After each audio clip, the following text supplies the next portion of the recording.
It is Thursday, January 16th, 2025. 2025? Have y'all actually said that out loud? It's 2025. Are there not supposed to be flying cars on here? Hey, welcome to the Carlos Whittaker podcast. Here we go. Hey. So glad my friends and family are here. Friends? So glad my friends and family are here. I'm so glad you guys are here. Oh my gosh, I'm so excited about today because we get to continue on. You thought that last week was going to be the only conversation that we had with Leanne. No, I'm sorry. Because although last week's podcast was entitled, what was it called? Amish love stories or no, wait. Amish love stories are not supposed to be this scandalous. Is that what I called it? This week, we bring the other player of the scandal in. And if last week's episode was one of the most downloaded episodes ever in the history of my podcast, this week's episode is right up there with it. Why is that? Because it's not like part 2 to the story. It's like just going deeper into the story. Because, friends and family, today we not only have Leanne talking about her non-Amish heart being won over by an Amish man, we're bringing the man, the myth, the legend, D, in today. D. That's what we call him. D is Leanne's husband, former Amish, one of the most loyal, hardworking, soft-spoken men I know. And he's become a dear friend of mine. And I just, there's people that you just know you can always trust. I'm talking about even your most trustworthy friends. Sometimes you're like, I don't know. Not D. D is just the most trustworthy man I've ever met. And D is very soft-spoken. And today, D brings some wisdom to us that I don't think I was expecting when I did this interview. When I lived with the Amish, there's so many beautiful things. All I could see when I lived with the Amish was the beauty. That's it. And of course, because that was, that's what I got, like the highlight reel of the Amish, right? Like they brought their best to me. And I believe that that's pretty much who they are. But what's beautiful about the conversation with D today is he grew up Amish. His family's still Amish. He's no longer Amish. But you can take the boy out the Amish, but sometimes you can't take the Amish out the boy. You know what I'm saying? And there are so many things about D that I love that I know were born out of his Amish history. I almost said Amishness. So I want to let you know that in today's episode, D talks about some of the things he is grateful for that the Amish instilled in him. Some of the things that maybe he wasn't grateful for. And so I want you to sit back and really digest how beautiful this peek into D and Leanne's life is through the eyes of Daryl. And of course, Leanne is there as well. But I hope you enjoy this conversation with Leanne and D. Well, I'm sitting at the dinner table. Look at Daryl looking at that phone. That's hilarious. I'm in Worcester. And I've learned to say the name correctly, I feel like.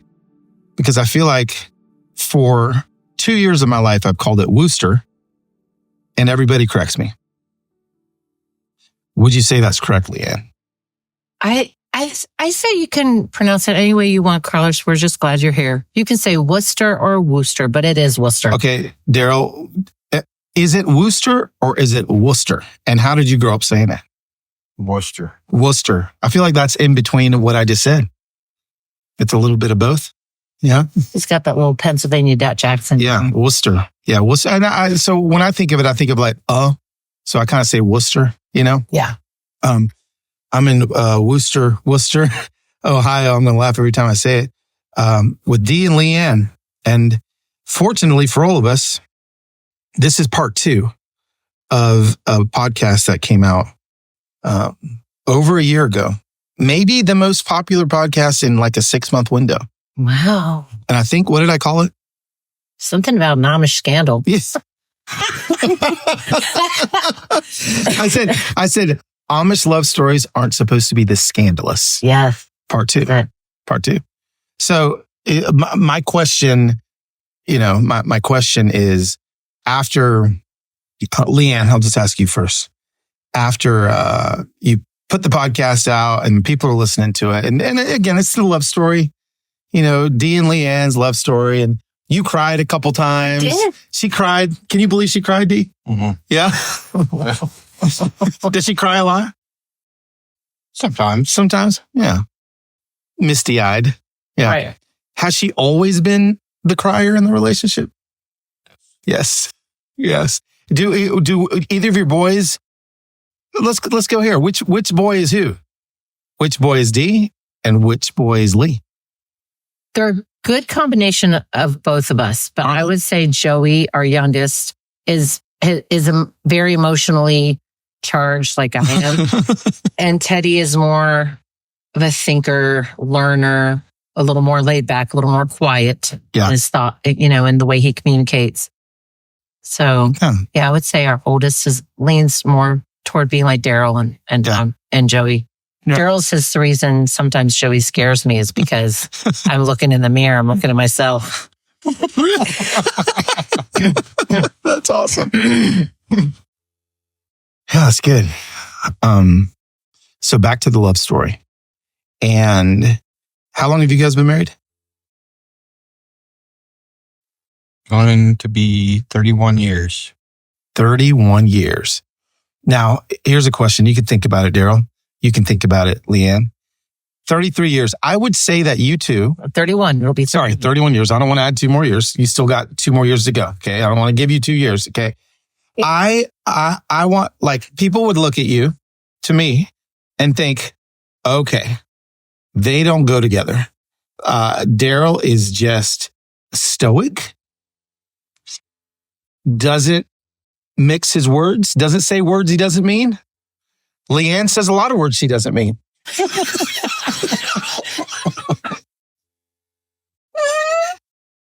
And so here's the first deep question for the just speaking of love in general, and I'll actually answer it with me and Heather as well. Why is it, and why do you think that you two fit so well together? I'll let whoever wants to answer that first. Because I do believe like I think people it's shocking if they don't know Daryl and they don't know you. They just know one of you. People that know Daryl, people that know you, right? Right. People that probably know Daryl are probably like, I don't know how he does that Leanne woman. Like I don't know. She drives around town in a white convertible Beetle. I don't, and people that know you, that don't know Dee, were probably like, I don't know how she does it. He just, does he even respond to her the way that he wants it? So like, how does 31 years of this love work? Well, I would say for me, I'm drawn to Daryl even after 30 years. Yeah. I feel our chemistry. And that door was Daryl leaving. Yeah. He's left the Just kidding. Go ahead. I feel like I'm drawn to his steadiness, his quiet nature makes me feel very secure and very safe. And I feel like because I know him now so well after all these years, like I know that I can depend on him for everything and anything. Yeah. And I feel like that's why my personality, because my personality is not that. My personality is very, very spontaneous. And like today we were driving around. I'm like, I'm going to stop at the co-op. Absolutely. We go to Cole. I'm very, where Daryl is, he's just really steady and really just loyal, dependable. Yeah. And he has a nature or a way about him that's not me at all. And I think that I love that. And you love that. Yeah, I do love that. Yeah. So this isn't necessarily a story about why you love each other, but Daryl, take your time because I can edit this. But what is it about Leanne and you that works so well? I don't know. I think if she would be like me, we wouldn't go anywhere or do anything, or Would we be boring? probably. That's good. That's true. Yeah, I just like to be home, do things around home, and there's just a couple things I love to do, and that's usually fishing and hunting. But as far as going places, doing other things, I'm not really. You're not into that. No. And so Leanne comes in. And she makes me do those sometimes. But we have, one thing about our relationship, and I think you would agree with this, Daryl, is that we allow for each other's independence. Mm-hmm. So Daryl says, go with your girlfriends to the beach. Go on a girlfriend's trip. I don't want to go. And I say, go with your really great friends. Yeah. Whitetail deer hunting or fishing. Like go spend time with them. Or canoeing across Canadian lakes while the wind is blowing 50 mile an hour in your face. We've tried that. But don't you think, honey, that we do that? Yeah, we do. We do. I know there's a lot of people that if you go on vacation, you have to go with your partner, which I think that should be done, but not all the time. I love that. I think that's actually like revolutionary. I think you have to give your partner freedom. Yeah. Yeah. And there's there's some that they feel don't. Yeah. Yeah. And I would say that freedom has come for us. And I can trail that clear back to when your dad came and talked to us after we were married, the advice that he gave us. Okay. Rewind sound. And so now we're rewinding back to 30 and a half years ago, right after you're married. Uh-huh. What's your dad's name? Andy. Andy. Comes to our door. Comes to your door. Because we eloped. Oh, that's right. Sorry. For those that haven't listened, I would recommend you go back and listen to the first podcast. I will make sure to put what podcast episode it was at the end. But go back and listen. So you eloped. Okay. Yes. We won't rehash that story. Right. But when you eloped, you come back and your dad shows up at the door. Yeah. He was over at the neighbor's getting his horse shot. Okay. Not shot, shod. I was like, man, this is the most Ohio episode of the Human Hope podcast I've ever heard. Okay, so he was getting it shod, first of all, what does that mean? Well, they take the shoes off, the iron shoes off, they trim the hoofs and redress the shoes and put them back on. Got it. Okay. So Andy was over. Andy Miller was over getting his horse shod at the neighbors. And he notices that you guys get back. Well, the neighbor saw us get back and saw that we were home and told him, and so he can just walk down the road. And this was after the first meeting after you eloped. Yes. Okay. So what knocks on the door? How's it go down? Well, Daryl had taken the car to get it washed, and I was by myself. Yeah. So I look out the window. I look out like to the breezeway to the door, and I see my father-in-law, this big, long, white beard, very stoic, at the door. And I'm like, oh, snap. I can't not answer the door. I need to answer it. And he comes in and we sat and talked for a minute. And then Daryl came home. So hold on. He's with you. Yes.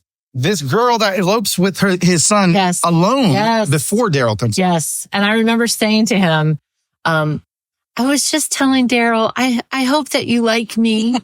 I'm so embarrassed now saying that all these years later after knowing him. I'm like, I hope that you like me. And he said, oh, like you, we love you. He said, you're part of our family. Oh, wait, I do feel like you cried at this point in the last one. Yeah. Okay. Yeah. If you want to hear the tears, go back to the other episode and hear that.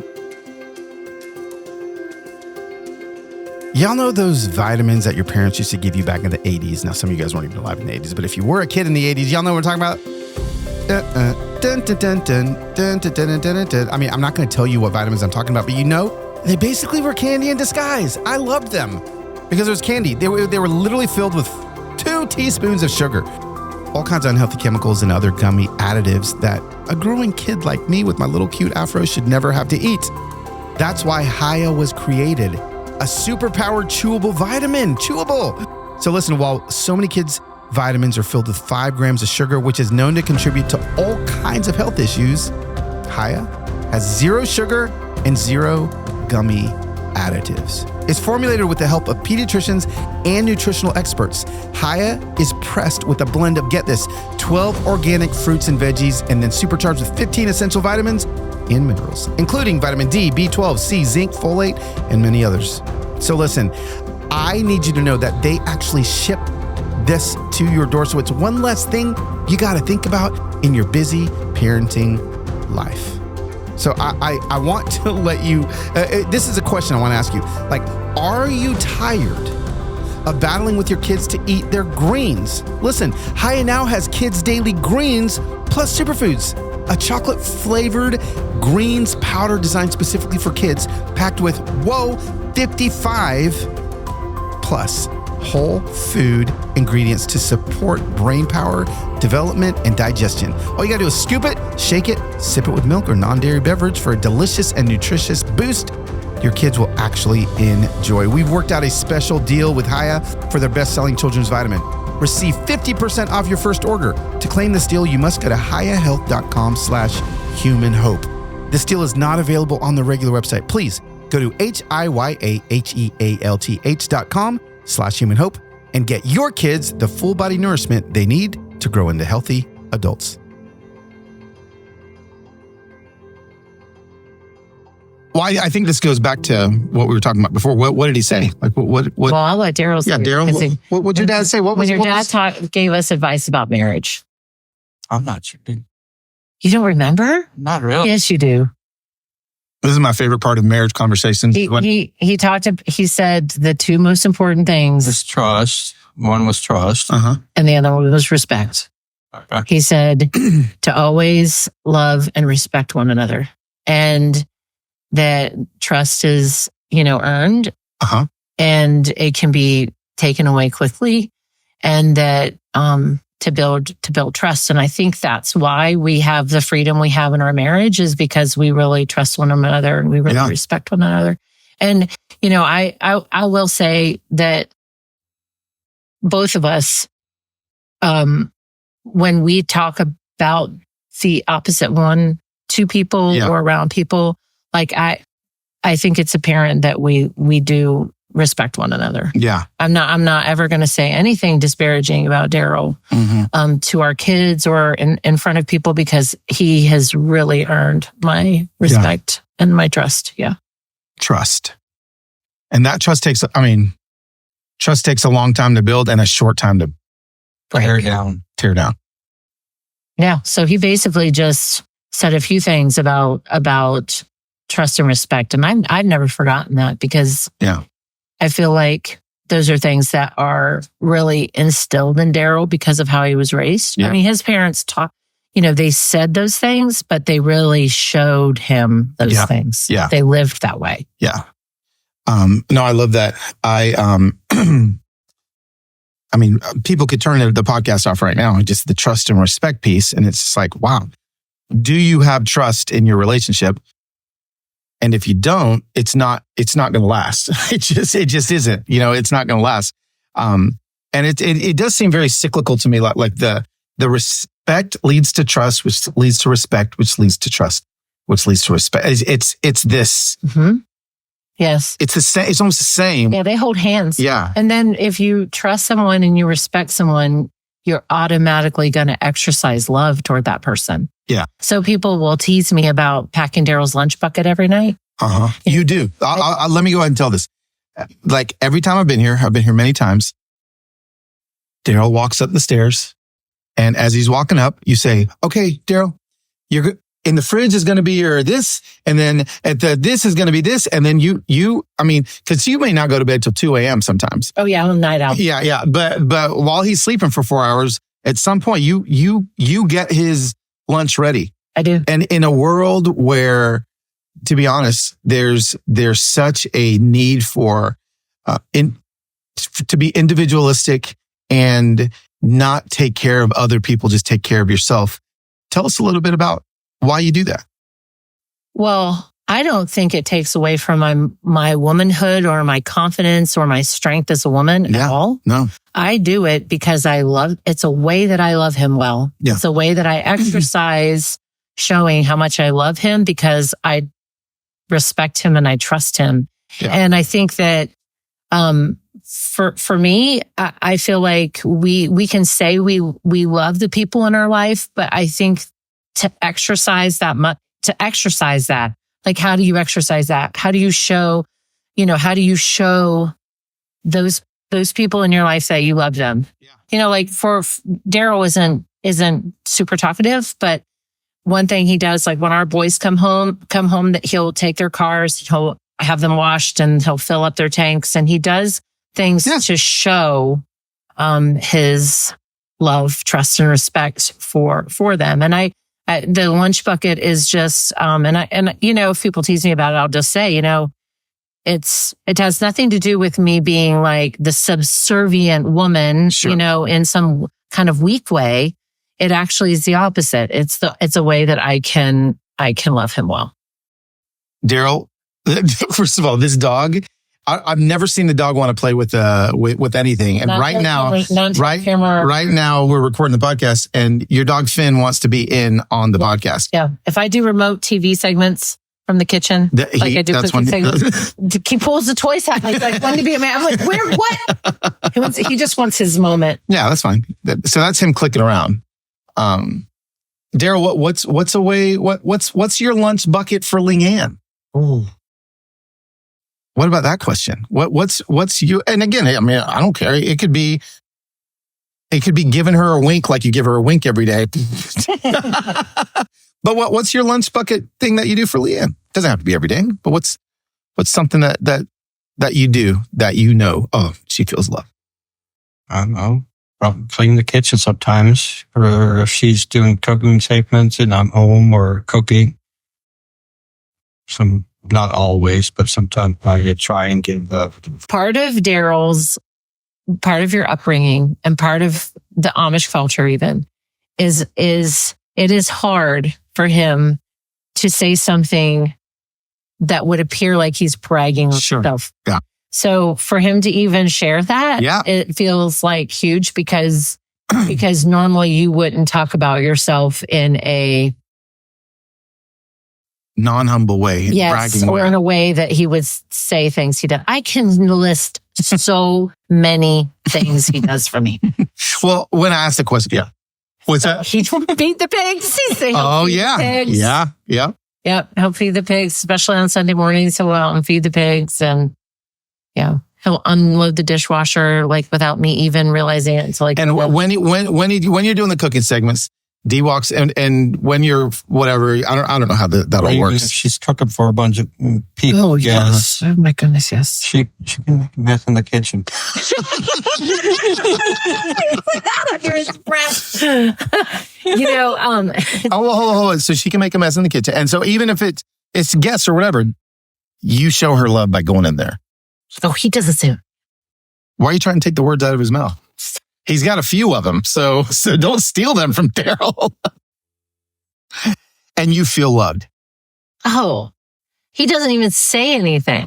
Like he just slides right in, starts putting the dishes in the dishwasher. And I tell people I couldn't do hospitality like we do hospitality in this house if it was not for Daryl helping me. I mean, and it's a kind of a behind the scenes helping. But the reason we can practice hospitality the way we do in our home is because of Daryl. I mean, with him helping. It's awesome. Any other thoughts on that? No? Okay.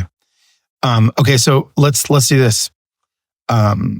This is called Amish Love Stories Aren't Supposed to Be This Scandalous, Part 2. Dun, dun, dun. And if you listen to Part 1, it's not scandalous at all. But I would love to. It's a little bit. Okay, maybe a little bit scandalous. Okay, maybe a lot scandalous. If my daughters are listening to this, it would be the scandal of your lives. Okay. but I do want to lean into, Daryl's Amish upbringing and your non-Amish upbringing. And, what I love about just Daryl and even some of the friends you've introduced me to, is that I have been able to, grow in relationship with Amish, in a way that's not sensationalized. Did I say that right? I think I did. Sensationalized. I don't know why I can't say that word right now. Sensationalized. Sensationalized. It's because I was saying sensationalized, and that's not a word. So, in a way that's not sensationalized. Okay. So I've been able to to just spend time here, right? Over the years, and I'm like, oh, and so, no religion, no family, no form of anything is perfect, right? No, nothing. The way I'm raising my kids isn't perfect. They're going to have issues because of the way that I've done some things. We all have those things, but there's also beauty in the way we were raised. There's beauty in everything. I really do believe there is. So what I would love to know, Daryl, is what. So you lived in with your parents until you were 21, 22. Okay. So you were, even though you may not have been all the way following the Amish, kind of culture at that point. What are some things about the Amish growing up? Well, here, this way. What are some things about growing up Amish that you truly appreciate, that you feel like was formational and are still things that you care about and that matter to you? What are some of the Amish things that you grew up with that formed you and that you're grateful for? Are you talking about the way it affects me now, or? Let's say that. I like that clarification. What are things that make Daryl now that were instilled in you growing up Amish? Well, the first thing I think is working, just get up in the morning and do your job and do it well. And there's, always doing honesty at work. And always, one thing which we don't do it as much now, but their community is one thing they do well. And it's one thing I didn't miss after I was an Amish. And they're always helping each other, always together. Yeah. Always doing things, as a community and as neighbors. And yeah. Well, that was two things. First of all, I went and introduced introduced. We can't speak English today. I don't know what the deal is. No. Sensationalized. So I went to our neighbors, introduced ourselves to our neighbors. And she said, we've lived here for 9 years on this road and around in this neighborhood. We've lived here 9 years. You're the first person to ever come and introduce yourself and tell us that if they ever needed anything, that we're right next door, and tell them tell them our names. And, I think that the Amish do that very well. They know their neighbors. Yeah. They don't even know that. They not only know their neighbors, they know if their neighbor has needs. They know. They know what's happening with their neighbors. It's a true practice. Yeah. You said, Daryl, working hard and honest.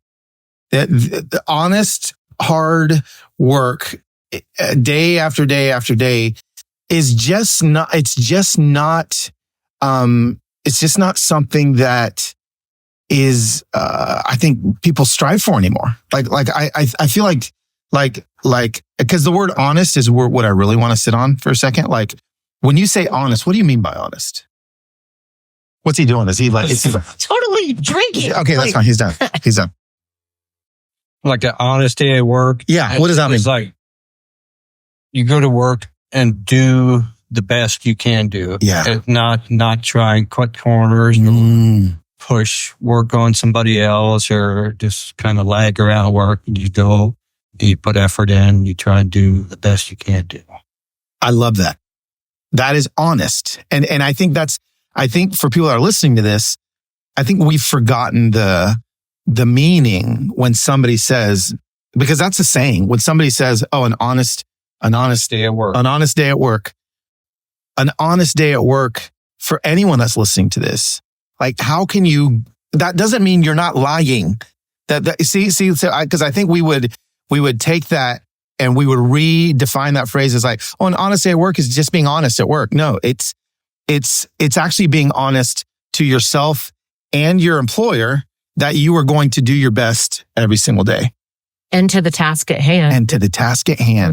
And not trying to go behind someone's back to do something, not try to get your name a little bit better than somebody else's name, no, you're there to do a thing, and you do that thing with integrity.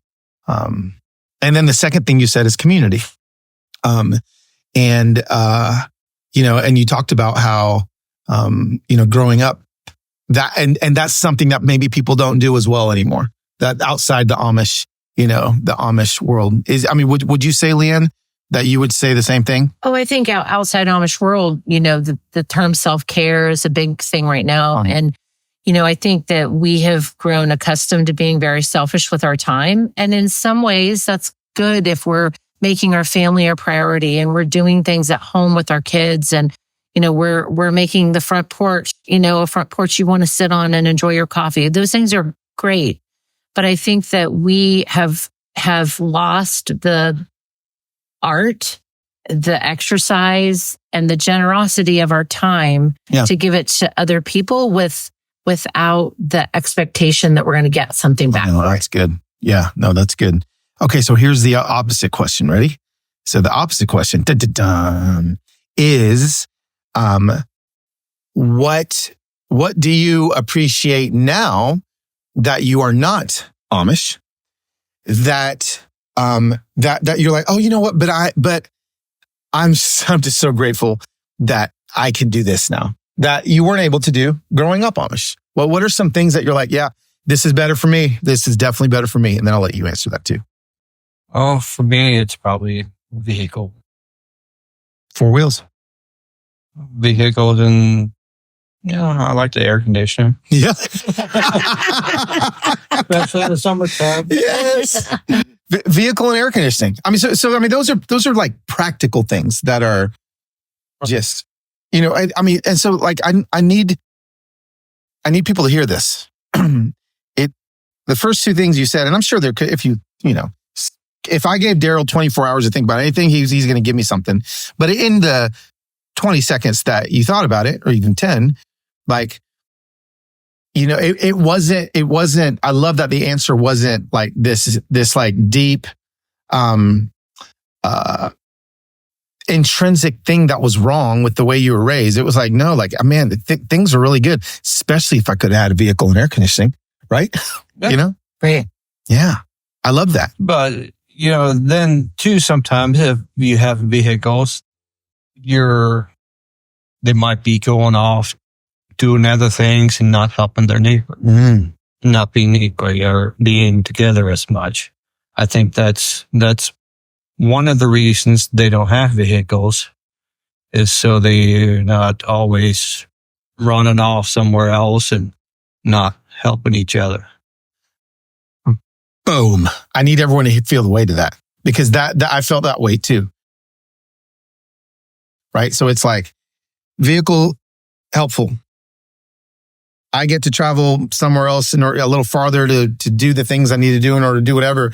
But suddenly now there's a gap between me and the exact community that you said you miss. there's always going to be a catch-22. There's always going to be, with every good thing, there's going to be something that you're going to have to surrender. Right. Mm-hmm. Right. Yeah. I love that. Leanne, what are some, I don't think I even asked you this question, the older question, the question before this one. What are some things in the Amish that you wish more people in your life, or maybe your own life, could be implemented that you didn't grow up Amish? So what are things that you're like, man, if we could just have a little bit more of this? Mm-hmm. Well, there's an intentionality with the Amish that is thought out. It's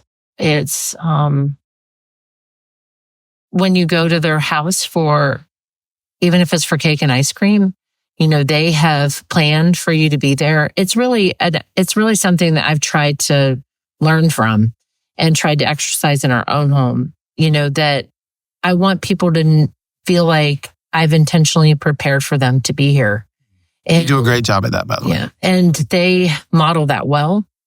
I would also say it's a trait Daryl has. Daryl probably pauses a little longer than maybe some Amish people do, but he is really slow to speak. Like, he's quick to listen, slow to speak. So he really thinks about his words. Yeah. I think that is something that's true about a lot of Amish people, is that they really do think about what they're going to answer or what they're going to say before they say it. And I think it's just a great practice. And are you still close with your family? So, like, I need people to hear that too, again, because if you're just watching fake reality TV, like, you never were baptized into the Amish church, correct? No. You weren't ever baptized in there, and you're still close with your family. You still see them. Yeah, I see them. Well, probably not as much as I should, but I can go down anytime, stop in anytime I want. They're not like, oh, here's the guy that eloped. Yeah, there's a prodigal son. No, they actually were always very happy to see us. I love that. I was going somewhere with that question. And there's another, going back to the one question that you asked, is, when you say something, you mean it. That's the way it is. You don't say something to make somebody else feel good. Yeah. That's good. Well, that's always the way it was growing up. Whatever dad or mom said, that's the way it was. Yeah. You didn't question it. And then after you got older and you spread out, and then, well, you said that this last week and now you don't want to honor it. What's going on? It's like, say what you mean and mean what you say. Yeah. That was something new for me. Oh, that was a shocker for him. Oh, really? When people outside the Amish community were like, would tell you one thing, but then it changed and nobody said anything. Or it wasn't honored. It wasn't honored. Yeah. Wow. That was one thing I had to. Yeah, that's good. Learn the kind of hard way. Yeah. I also think, I don't think this is off topic, but I feel like, we, in non-Amish world, I mean, if we're talking about like English, non-Amish culture, we say a lot. I say a lot. Like we use a lot of words. We use a lot of language. Yeah. And I think one of the things that keeps me,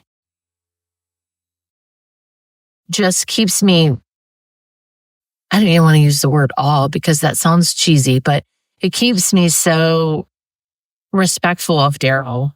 And so I guess appreciative, is a good word. Maybe you can help me come up with a word once I tell you what I'm trying to say. Yeah. Is that Daryl means, he does mean what he says. Yeah. So if he says that he's going to be there tomorrow at 7:00, he's going to be there at 10 till 7. Yeah.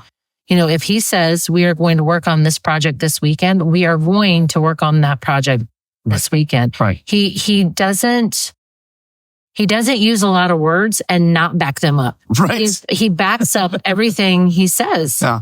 And he also is somebody that's going to tell the truth. He's not going to make anything feel flowery or exaggerate. Yeah. He's not going to say the fish was this big when it was actually, Yeah. Even hunting and fishing stories. Yes. Not even like an inch bigger. One of our friends said once, and I thought this was a very good observation. He said, I've sat in circles with Daryl where he could speak up and brag on himself, or he could speak up and really, really insert in conversations his expertise, which is, anything woodworking or trim work or whatever. And he doesn't. He never does. I mean, he's very careful with his words. I don't know. It's just a very that was a very new thing for me. And it's something that I treasure and I cherish, that he is true to his word. Yeah. He's true to what he says. I sometimes less is more.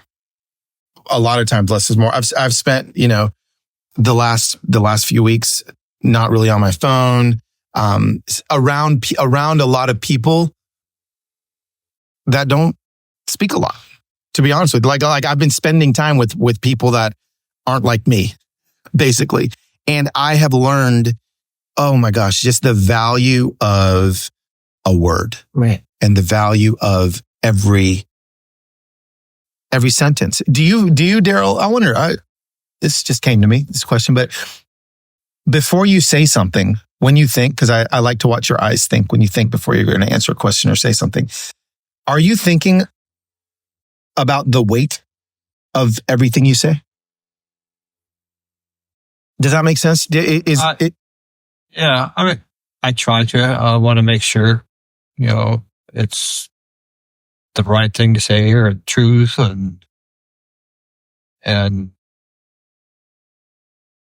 yeah, I always like to think about it. Yeah. Some of my friends, if I take a little bit of time to think about it, I can't hear. They're trying to get you to say something faster. Yeah. And it's like, no, listen, let me think. Yeah. I'm thinking. That's good. Yeah. Can you imagine if everyone in America just thought about what they were going to say before they said it? I'm talking to myself. Yeah. And the people that it impacts. Yeah. That our words impact more than one person. Yeah. And I think he thinks before he talks, and it's something that is incredible. Yeah. Yeah. Yes, Leanne.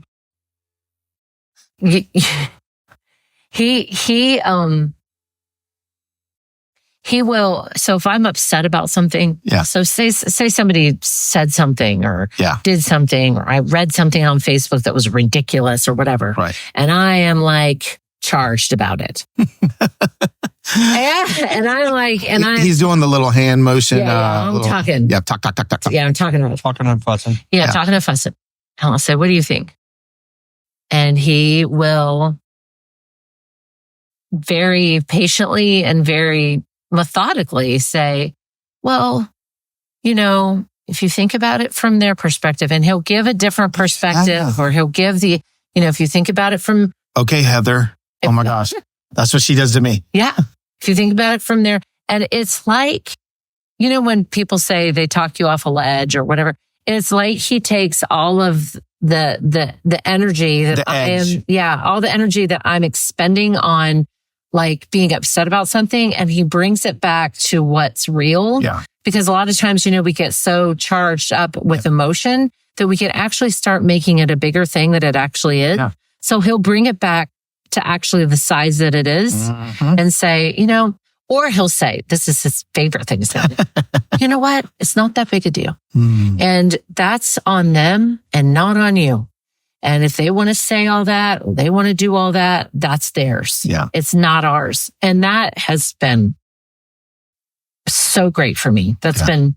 You're a little emotional talking about it. Well, it's just transforming for me, because I think that we can be we can get so wound up that we can become destructive with the things that we say. Yeah. And if we have somebody in our life that we love and respect and trust, that can bring us back to the size that it actually is. Like, she might have just been having a bad day, or the community I was raised in.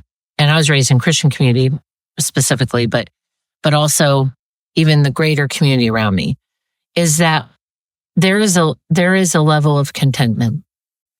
So Daryl will say, if I say something about the rate at work, or that he should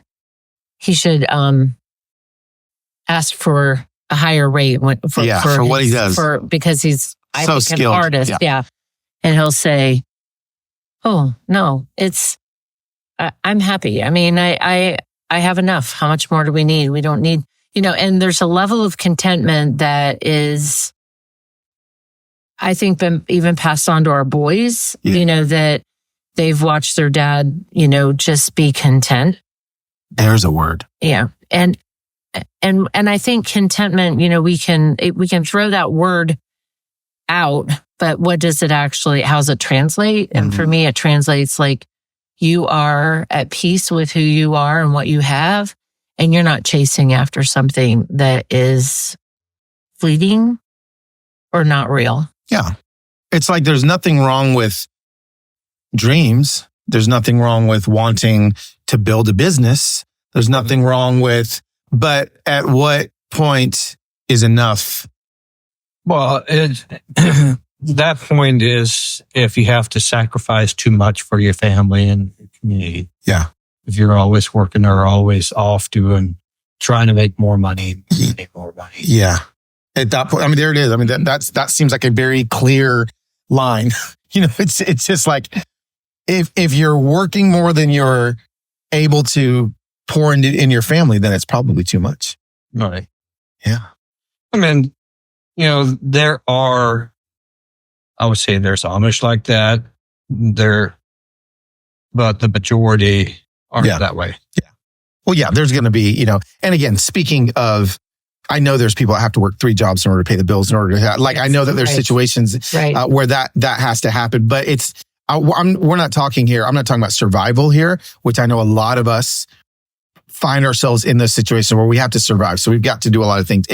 I'm speaking to the other side now. I'm talking about But Carlos, you can have 3 jobs and still have contentment. Yes, absolutely. If you're hustling and working 3 jobs because you are a single mom and you have to do it in order to pay the rent and take care of your children, you can still do that and have a sense of contentment within yourself. Absolutely. And I think that's a gift. Yes. If you have that, that's a gift. Yes, that contentment. And wanting your family to have contentment, wanting those around you to have contentment. I do love that point, Daryl, and I love the idea of, gosh, what is the dream? Like the dream, I don't know. For me, people ask me all the time, okay, Carlos, when are you going to hire more people so that you can build a bigger brand and that you can, and I'm like, I just kind of like being able to hang out with my wife and kids, and I have enough. It's enough. And sometimes enough is the dream, Right. Yeah. Yeah. We've lived both ways as far as just feeling like we're in a hamster wheel with a couple businesses and just feeling very stretched and very stressed and very, I tell people we have less now than we've ever had, but we have more than we've ever had. Yeah. And it's because we can sit on the front porch with coffee or, we can have our Sunday, where we just watch Life Below Zero, hunting shows and, just relax. And, and it's because we have decided that having several businesses wasn't for us. Right. We just didn't want to make those kind of sacrifices. And, and I would say that that's something you were raised with. Yeah. I know the boys appreciated it. Yeah. Once we cut back a little bit on that. Yeah. Yeah. I know they did too. I just want to say thank you for even having this conversation, Daryl. I know that this is not something that you're comfortable with. And so I respect you so much just as a man. Like I've never even told you, but I just everything about who you are and how you are, like I learn a lot.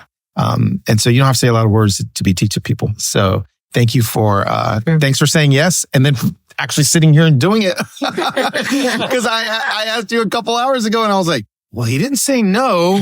So, and thank you, Leanne, for just everything. Yeah. You're just awesome. I just love you. Thanks for hosting me for a night here in Amish country. I've loved it. And, now I'm going to close the podcast like I normally do. Here we go. And how I normally do is just weep because I'm so grateful to have friends like this, friends that I can look up to. And just not only the length of their marriage, the length of their relationship, but where it's at. And the fact that people can be so different, not only from each other, but from me, and I can learn from them. There it is. How amazing was that? I am grateful that D opened up his heart just a little bit. I'm grateful that you listened. I am grateful that I have so many more conversations like this coming. Interesting, jaw-dropping conversations. If you guys have any leads towards people that have incredible stories, just like we heard from Leanne and Dee, I would love for them to be on my podcast this year. We're looking for more and more interesting, jaw-dropping stories. Please find out the information on how you can let us know that in the show notes. And listen, hey, Dr. Delight, I need you to come back. There you are. Please subscribe. Share the podcast. Let everybody know that it's just, I don't know, 30 minutes, 45 minutes, an hour of feel goodness. That's what I want you to feel. Love you guys. And I'll see you next week on another episode of the Carlos Whittaker Show. Hey.